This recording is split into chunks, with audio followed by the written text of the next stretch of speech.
Good morning, everybody, and welcome to our 2021 Winter School.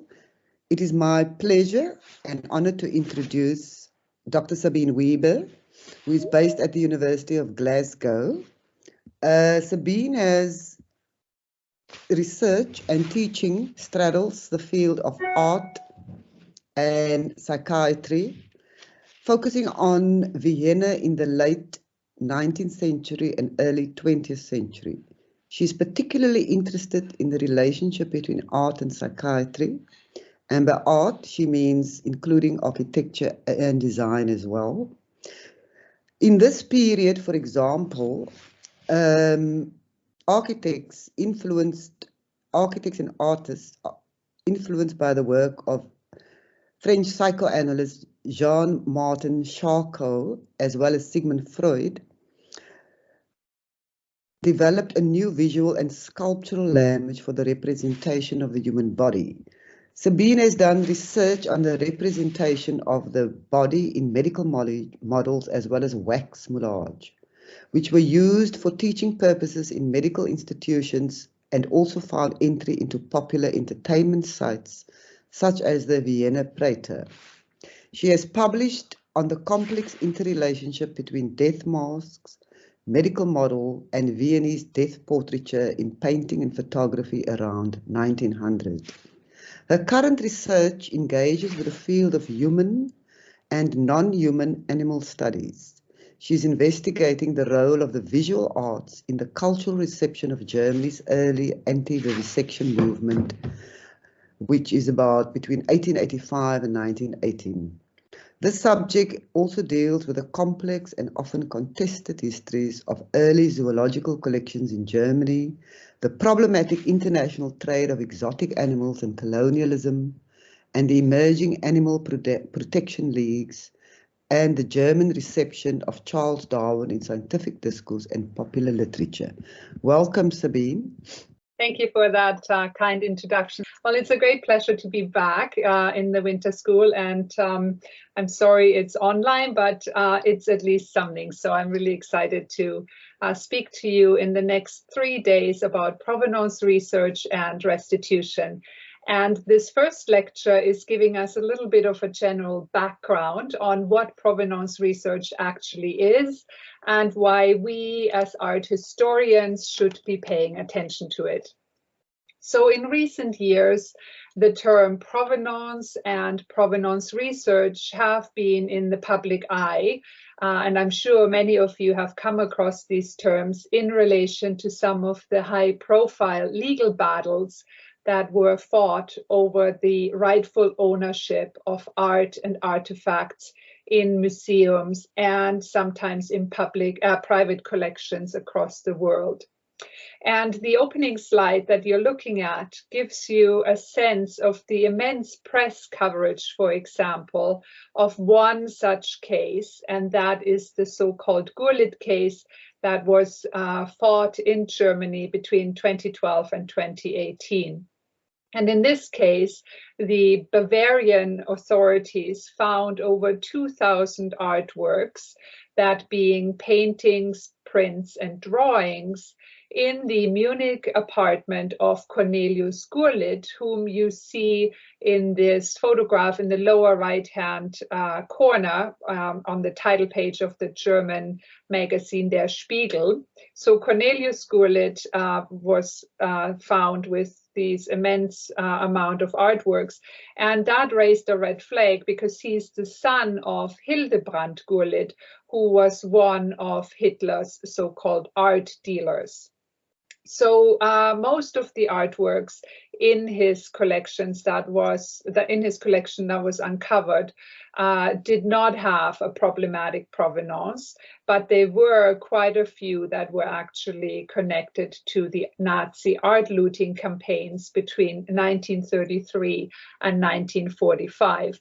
And it took over 6 years and several expert groups to sift through Gurlitt's hidden treasure trove. And there was, as a result of the outcome of it, was an exhibition that was put on at the Bundeskunsthalle in Bonn. And I'm showing you here this slide because it gives you a sense just of the immense richness of his collection.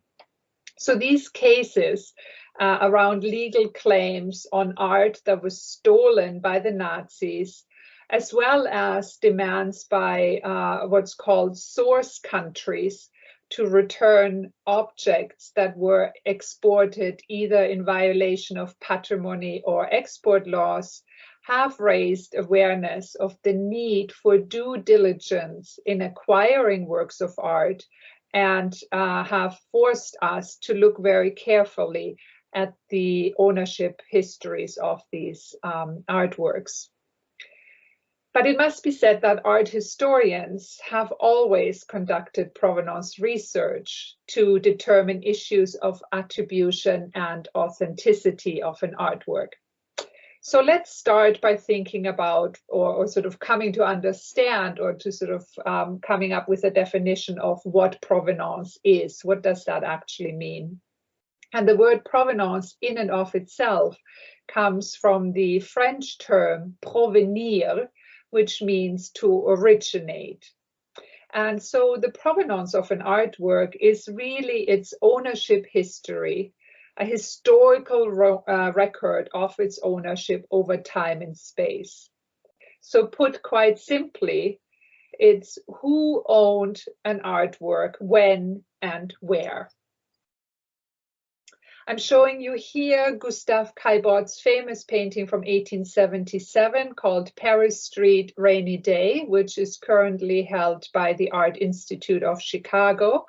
And to the left, I'm showing you its provenance, just to give you a sense of how the ownership history is actually recorded within art historical conventions. Now, this provenance is quite lengthy since the artwork was produced in 1877 and we are now in 2021. And I'm not going to go through it all, but I just wanted to point out that it begins in 1894 when Gustav Klimt dies, and the work is then inherited by his brother and his wife. And then you can just cast your eye through it, and it gives you basically the journey of this artwork through time, and it shows you not only who owned it when, but also how the Art Institute came up with that knowledge. So how do they know that it was owned by particular people?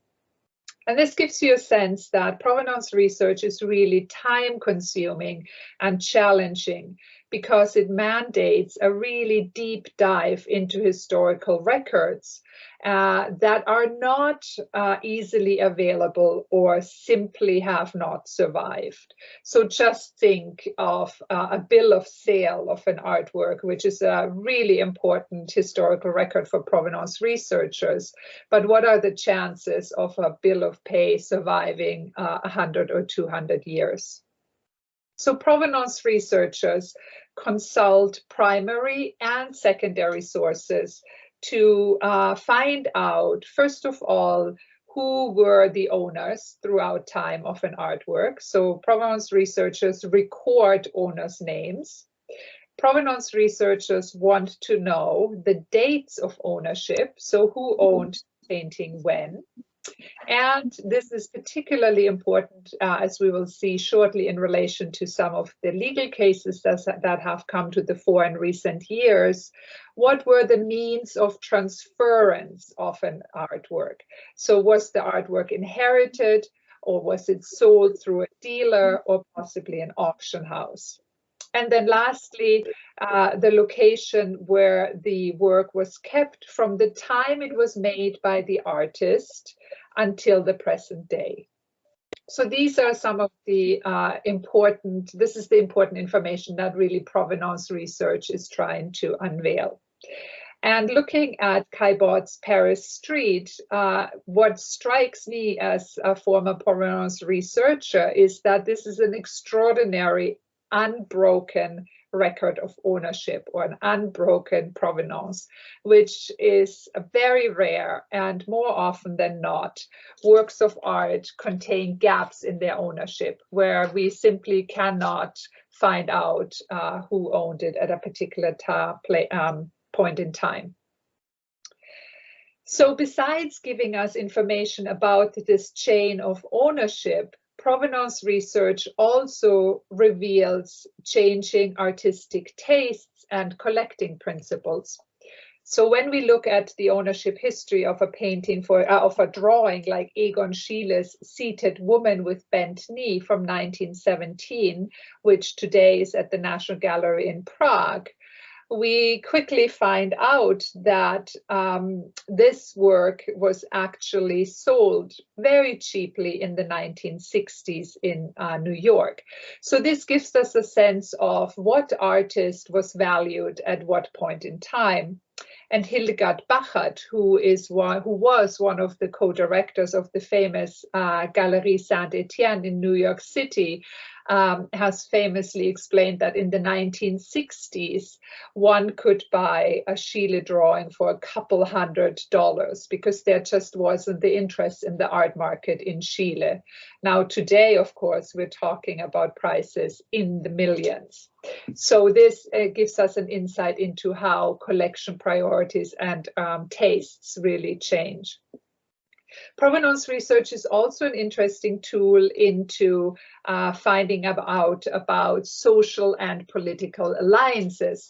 So for example, when we look at Donatello's wonderful bronze horse head, the Protomo Carafa, which was made between 1456 and 65. And then we look at the Antonio Buffon engraving on the left-hand side, where you actually see the horse head displayed at a palazzo in Naples. We then can do a bit of research and actually find out that Diomede Carafa, who was a counselor to the King of Naples in the 15th century, proudly displayed in the courthouse of his palazzo in Naples Donatello's bronze head that he had received earlier from Lorenzo de' Medici as a gift. So by prominently displaying this head in his courtyard at a time when political negotiations between Florence and Naples were particularly fraught, really demonstrates that such a diplomatic gift was used as a political pawn. And lastly, provenance research, I would argue, gives us insight into economic and market conditions that operated during the sale or the transfer of an artwork. So, for example, during economically fraught times, like the big stock market crash in the late 1920s, a number of important collections in Europe and in America came on the market and were sold under market value. So now I want to turn to the question of why provenance research is important. Why do we bother conducting provenance research? Provenance research is important for authenticity, to make sure that an artwork that is labeled to be by a certain artist was or is actually made by a certain artist. So an artwork's ownership history can bolster claims of its authenticity. And inventories of an artwork's presence in a particular collection, or even better, in the artist's workshop, provides strong evidence of its or for its authenticity. Now we have to keep in mind here that forgers, of course, got smart on that, and often they falsify the kinds of information, the kinds of records that provenance researchers are looking for, like dealer records, receipts of sale, collector's stamps, in order to manipulate an artwork's provenance. So as a result of this, an artwork's provenance history on its own is rarely accepted as the sole proof of authenticity, and it usually has to be combined with, for example, technical analysis. Another important sort of aspect of provenance research is that provenance research makes an important contribution to the value of an artwork, to valuation. And I'm showing you here a screenshot of a very popular TV series that has been airing on the BBC for 8 years now and has shown 31 episodes to date.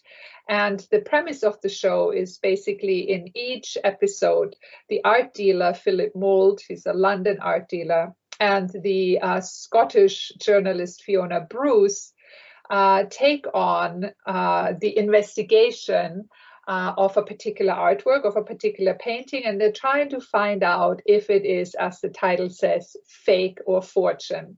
So they're trying to find out if the painting that they're looking into is an original or if it is not. And that, of course, has huge impact on the value. If a painting is, for example, by Sir Thomas Lawrence, then it is worth much more than if it is of the school of Lawrence or indeed of someone else entirely. So a complete ownership history adds to the value of a work of art, and so does distinguish provenance, by which I mean the proof that an artwork was once owned by a prominent collector. So if that's the case, oftentimes the value of an artwork also increases. And this is why you will often find in auction catalogs advertising an upcoming artwork in an auction that you often find the byline that reads, "Once in the collection of." And conversely, the absence of a provenance record might not only raise questions about the work's legal title, but it also will raise questions of its authenticity, especially if it's an artwork that is by quite a famous artist whose life and work are well documented.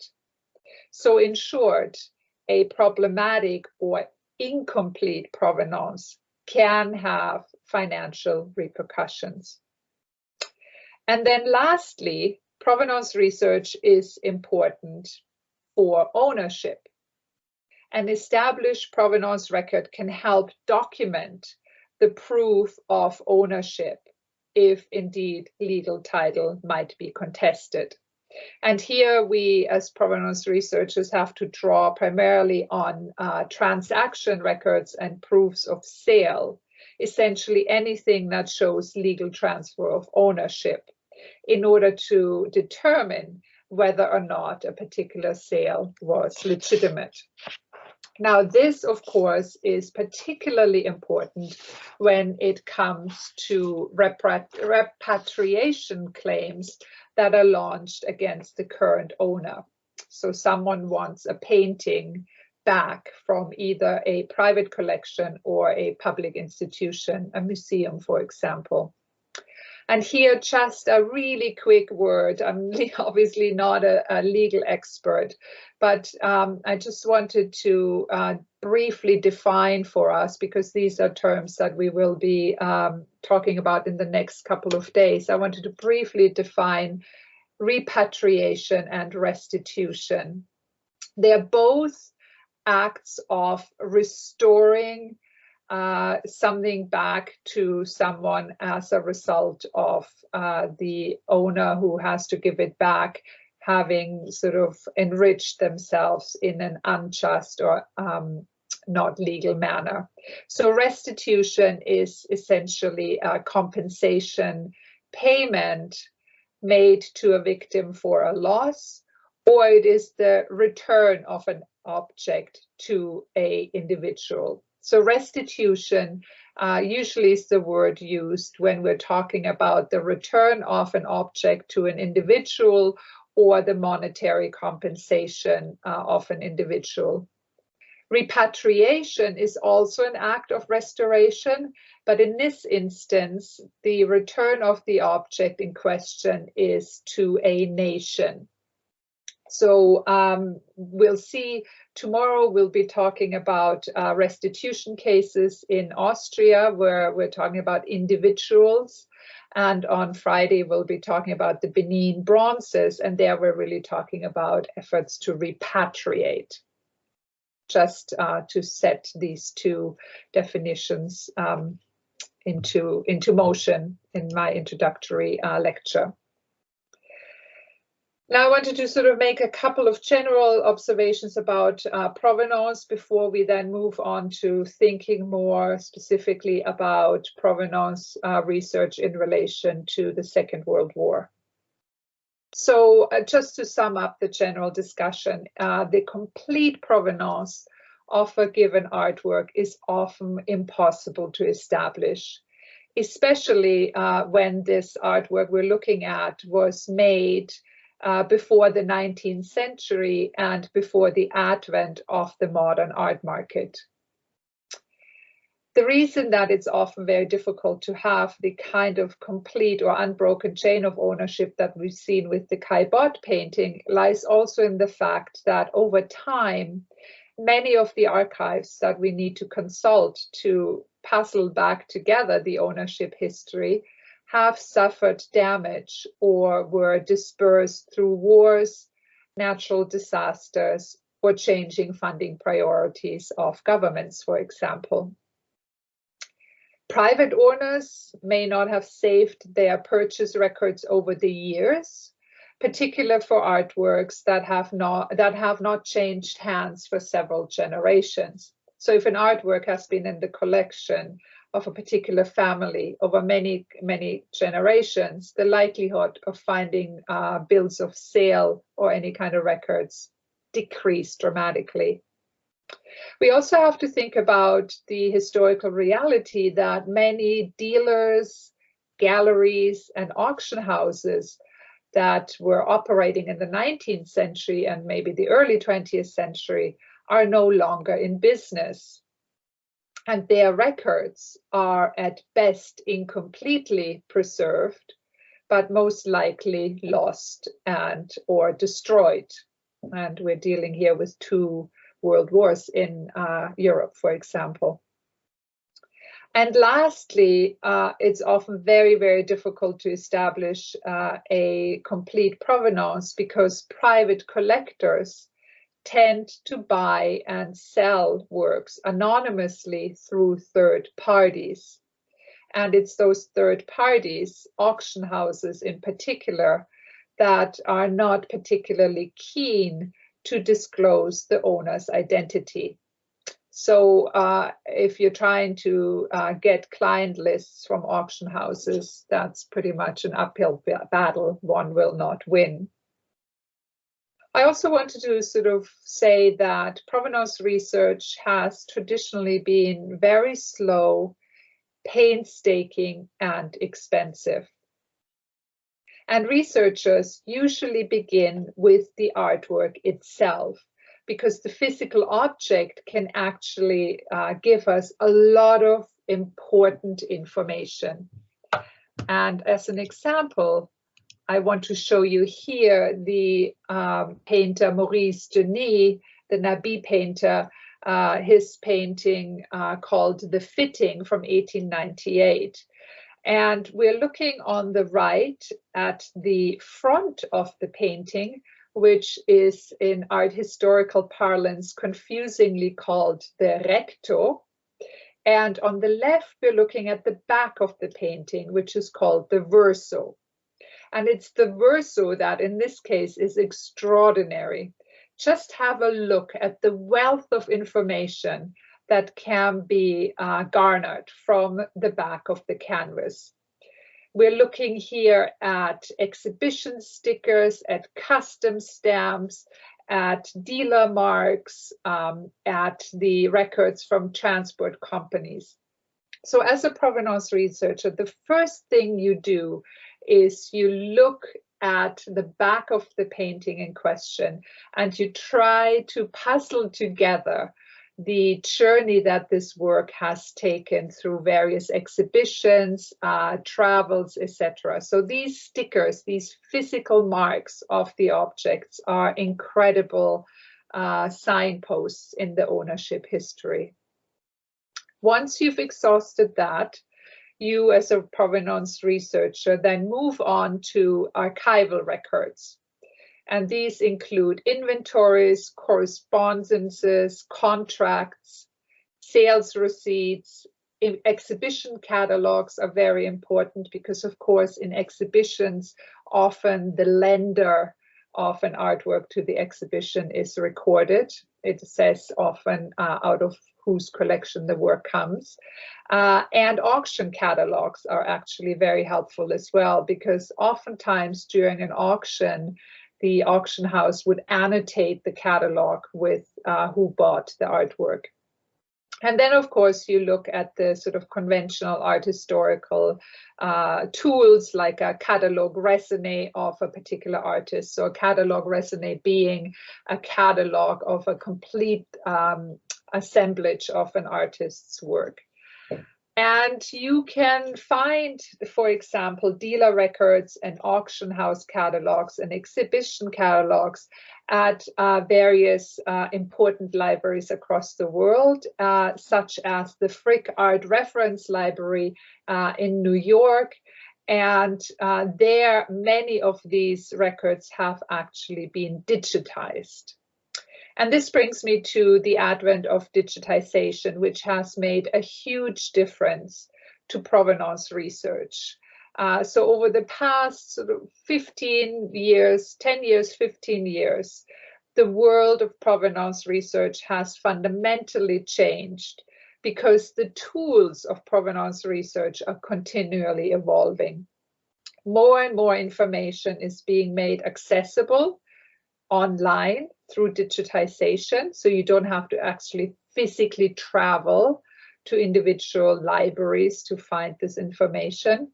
And the other important shift in recent provenance work is that provenance researchers across the world are starting to share their knowledge and coming together in expert groups. So now that we have a bit of a sense of what provenance research is, what really provenance is, what is an ownership history, I would like to now turn to a specific area of provenance research that has driven much of this innovation and collaboration that I've just spoken about. And that is the investigation of World War II era provenance, so the ownership history of European paintings in public collections in Europe and the US. Now, this covers artworks that were created before 1946 and changed ownership after 1932. And here I have to bring into our discussion, and please don't worry about this massive document, you don't need to read it, but a really important event took place in 1998 in Washington, DC, namely the Washington Conference of Holocaust-Era Assets. And this was a conference that was co-hosted by the US Department of State and the United States Holocaust Memorial Museum. And on the occasion, delegates from 42 countries and 13 NGOs discussed what to do with the assets that had been confiscated by the Nazis during the Holocaust. And when I say assets, I mean art, communal property, archives, books, insurance claims, bank accounts. So they've been confiscated during the Holocaust, and they had not been returned to their owners by 1998, or the heirs, obviously, of the owners. And as a result of this Washington Conference on Holocaust-Era Assets, 11... Here it is. Sorry? Oh, okay. So 11 principles were defined in relation to Nazi looted art that tried to offer a guide of best practice, given that each of the signatories of this conference had different laws and different legal systems. And the most important points that I underlined here were the following. It was a call to identify in the first place the artworks that had been confiscated by the Nazis, to give free access to records and archival materials for researchers, and to publish artworks that are known to have been stolen by the Nazis. So to basically bring into public circulation those artworks that were often hidden away in museums and private collections. And it is these 11 principles of the Washington Conference that initiated extensive provenance research covering this specific time period.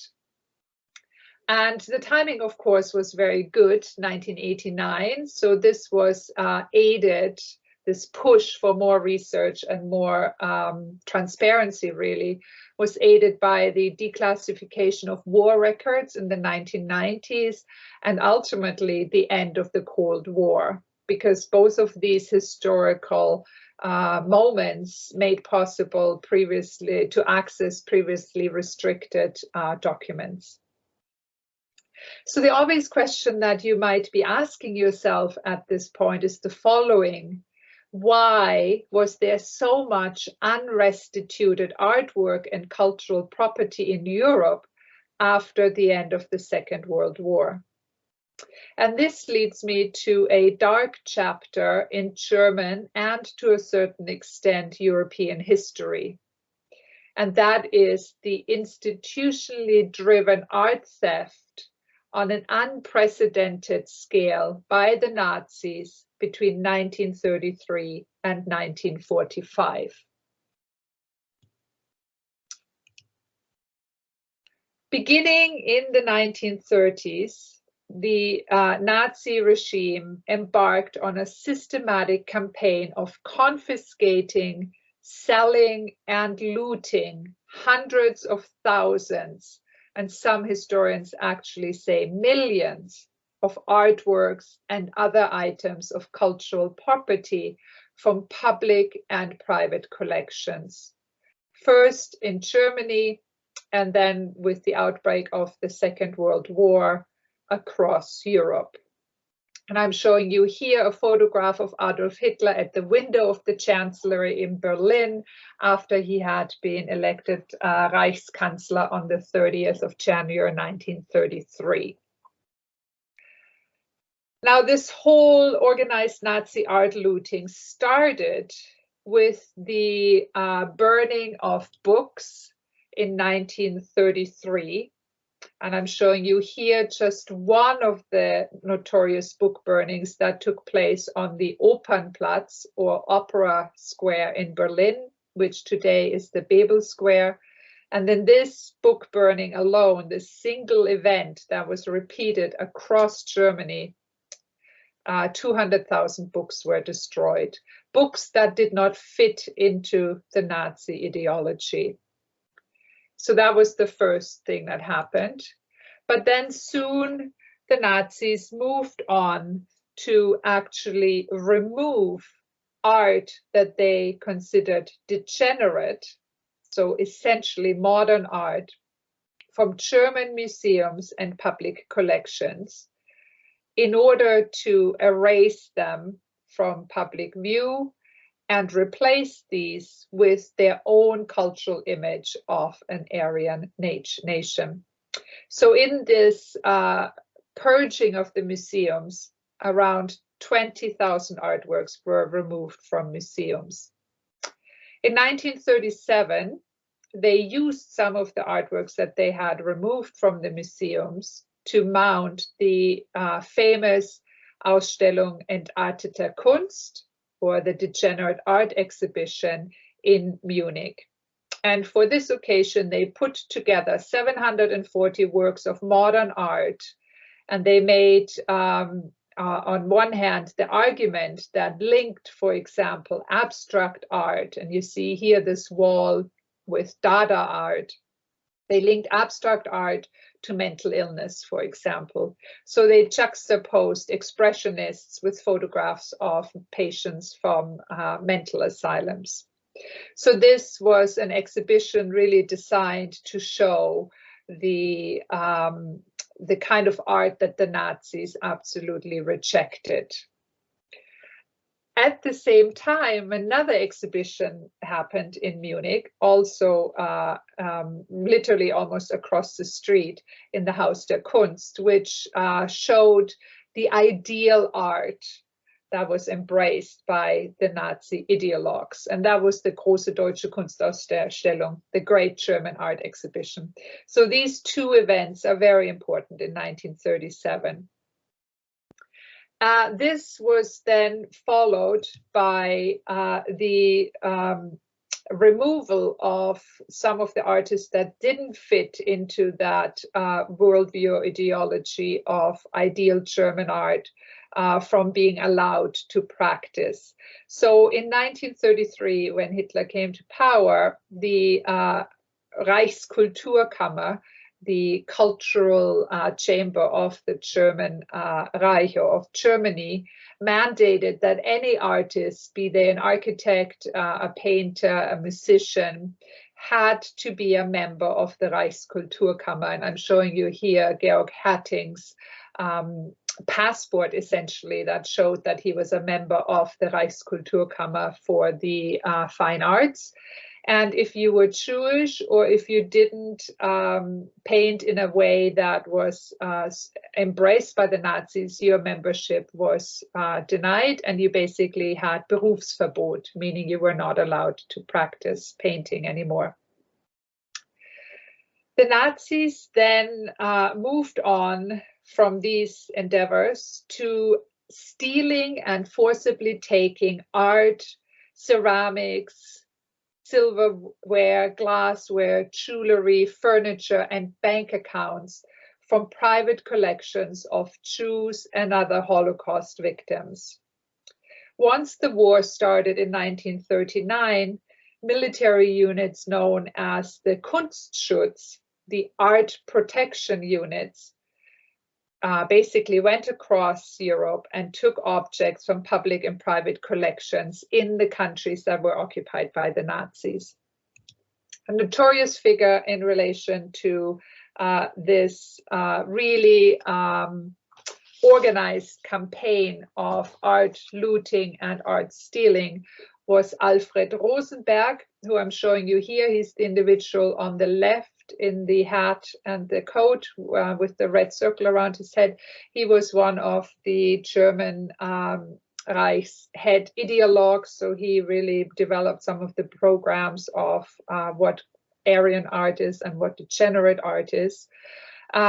And Rosenberg was in charge of the so-called ERR between 1940 and 1944, the Einsatzstab Reichsleiter Rosenberg, which was a special Nazi task force assigned to carry out the confiscation of predominantly Jewish property in German occupied countries.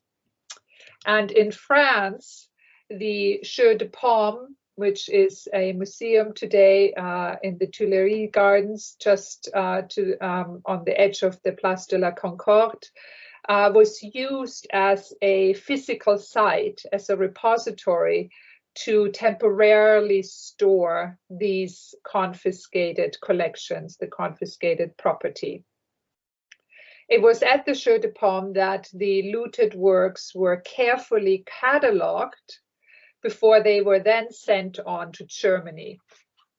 And we have many German art historians who worked and collaborated with the ERR, who identified significant collections from prominent Jewish family like the Rothschilds, the Rosenbergs, and the Hoodstickers, who were then specifically targeted.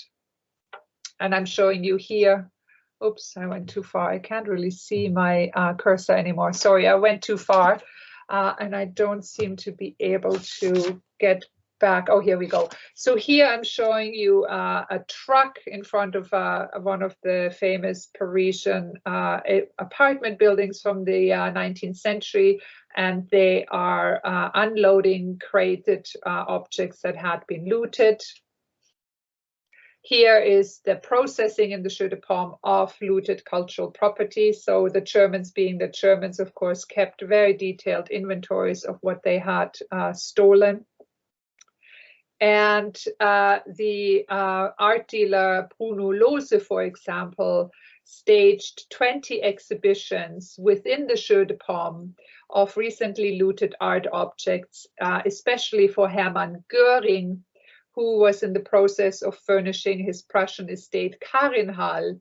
And it is at the Jeu de Paume that he chose 594 pieces, such as these amazing tapestries you see in the slide on the right-hand side for his hunting estate.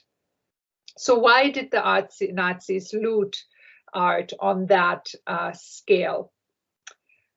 First of all, they sold or traded art for hard cash, for currency. So the art that they didn't want, that didn't fit their ideology, the so-called degenerate art, was sold at Swiss auction houses like the Galerie Fischer in Lucerne for currency.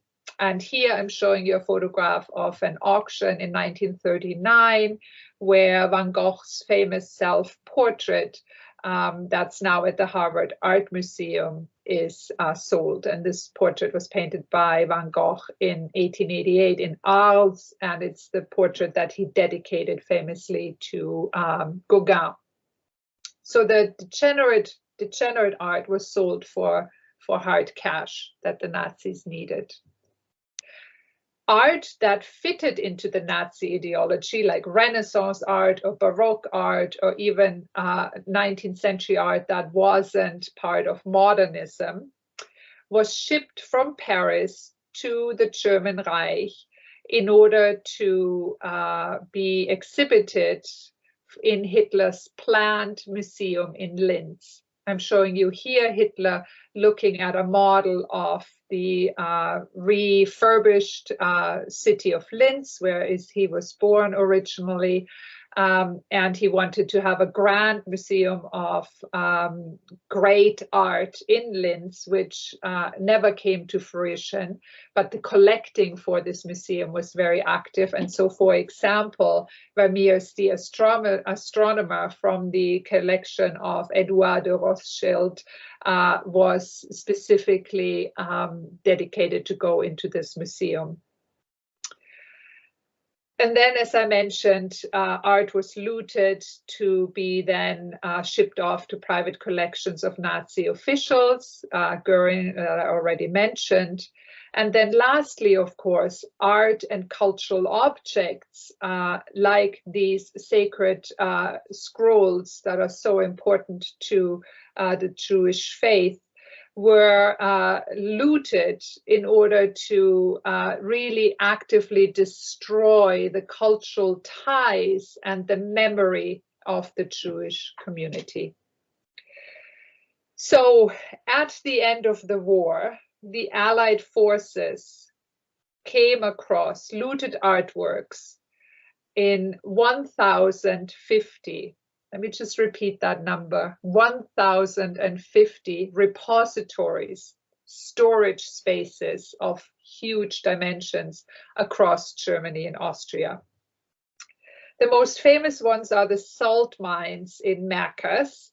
And here I'm showing you General Dwight Eisenhower, the Allied commander, actually going into one of these underground salt mines in the Austrian mountains to look at the looted art. And it gives you a good sense of how the art that was looted by the Germans was actually stored. There was so much art that they actually just stored them the way you see in this photograph. Here's another photograph of the Merkers salt mine of Allied forces literally transporting out Manet's famous Winter Garden painting that's now in the Pinakothek in Munich. And you can see it's being literally brought out on the little train that was previously used to transport the salt out. And here is a soldier of the American Third Army inspecting looted art and actually books from Jewish communities and synagogues at Illingen, a church in Germany. And the so-called monuments men, the special unit within the US military called MFAA, the Monuments, Fine Arts and Archives Unit, that had originally been tasked with protecting and identifying monuments in areas that were not to be bombed, were now tasked with dealing with these vast depositories of art and cultural heritage. So here I'm showing you this wonderful photograph on the right, where some of the soldiers are literally carrying out artworks from the castle of Neuschwanstein that had been used as a depository. And in the upper right-hand corner of this slide, you see a poster advertising a fairly recent film, sort of fictionalized version of the Monuments Men with George Clooney and Matt Damon. And the American military operated two collecting points where they gathered together all of the looted artworks that they found across Austria and Germany. And the two major collecting points were in Wiesbaden and in Munich. And then there were a series of smaller ones that were used to bring together books, archives, manuscripts, and Judaica.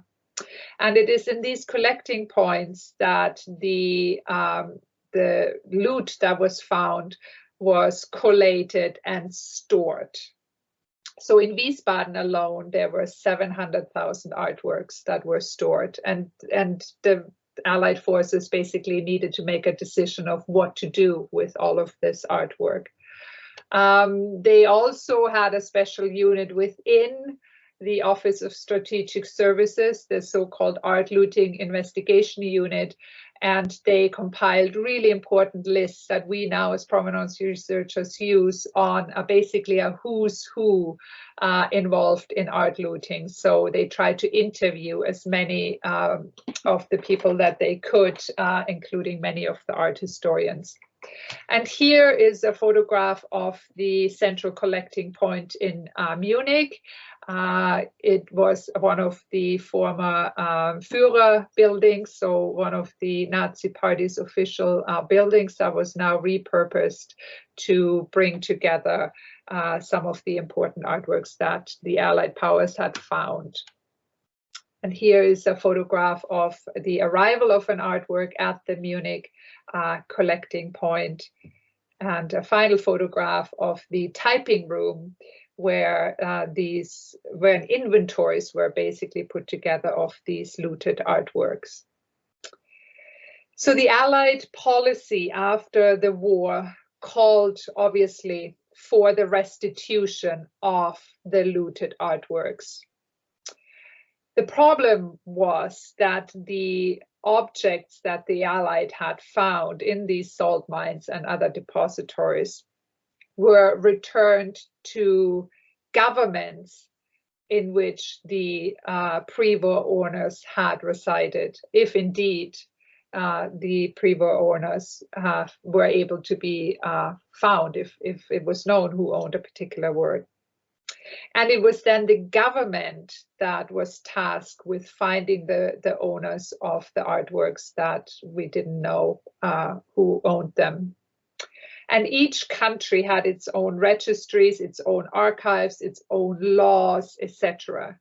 And ultimately, really until the 1990s, the onus was put on the Holocaust victims' heirs to find cultural assets, rather than a proactiveness on part of the governments to find the heirs. Now, many objects, it must be said, were eventually returned, but an untold number were not. And it is these works that remained in government collections, that were resold on the art market or sometimes otherwise dispersed. And there's still lots of works in museum collections and public institutions where the owners have not yet been found. And this brings us in a way full circle with the slide I opened with. So Gurlitt was sitting on 1,280 paintings in his Munich apartment that nobody knew that he had. And many of these paintings, as I said at the beginning, were actually not legally owned by him because they came from his father's involvement in the art looting. So it essentially took until the 1990s before a joint effort to do something about these, what some historians have called the last prisoners of war. So to do something about these paintings and these objects was finally gaining momentum. And that's the end of my lecture. And tomorrow we're going to be looking at what was done in Austria. I'm presenting you a couple of case studies about famous paintings that were restituted by the Austrian government. And then on Friday, we're going to shift gears away from the Holocaust and the Nazi era provenance issues, and we're going to be thinking about repatriation of cultural heritage to a source country when we look at the Benin bronzes.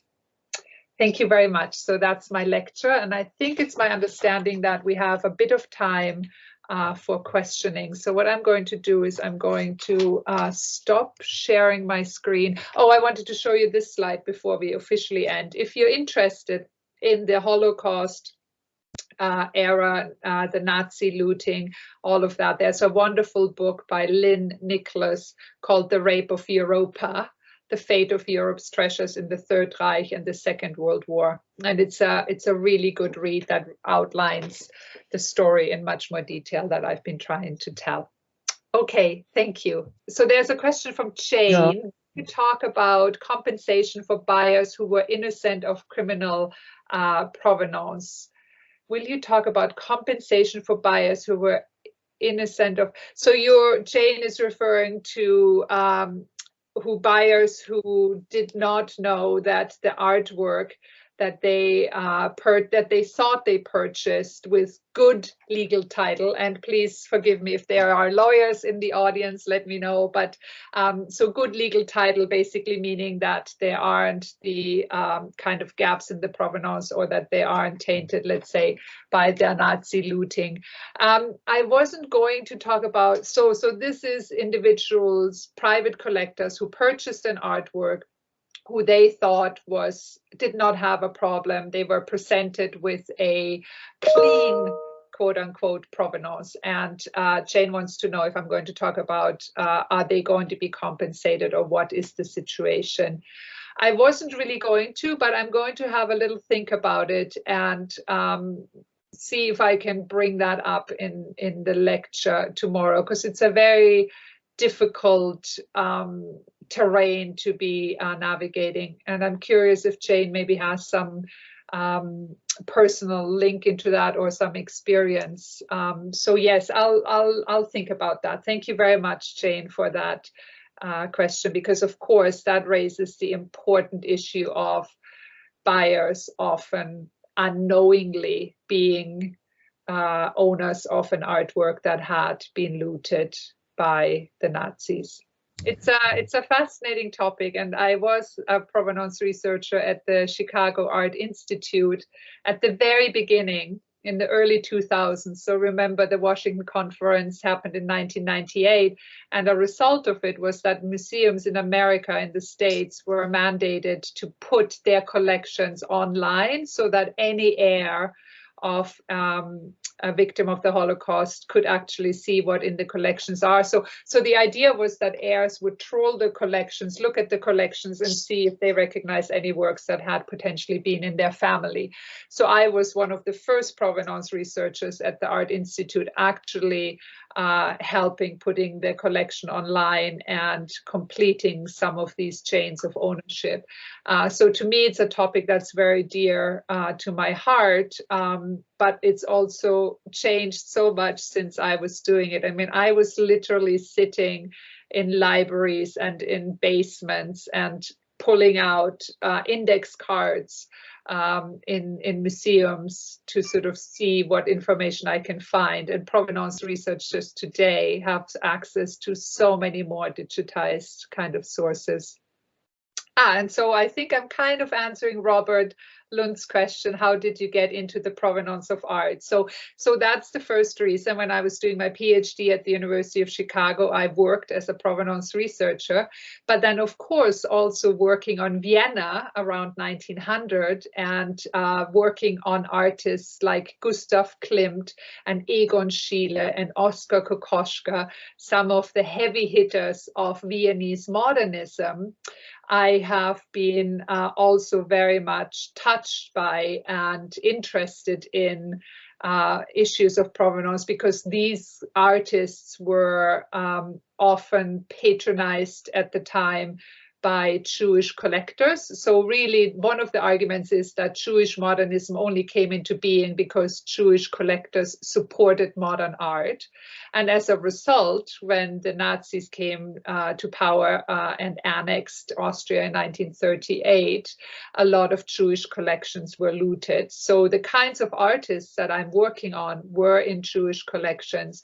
And so there's a lot of restitution cases around Klimt and Schiele. So I have this two-pronged interest, really. Was much art claimed as a result of the online listing of the Art Institute?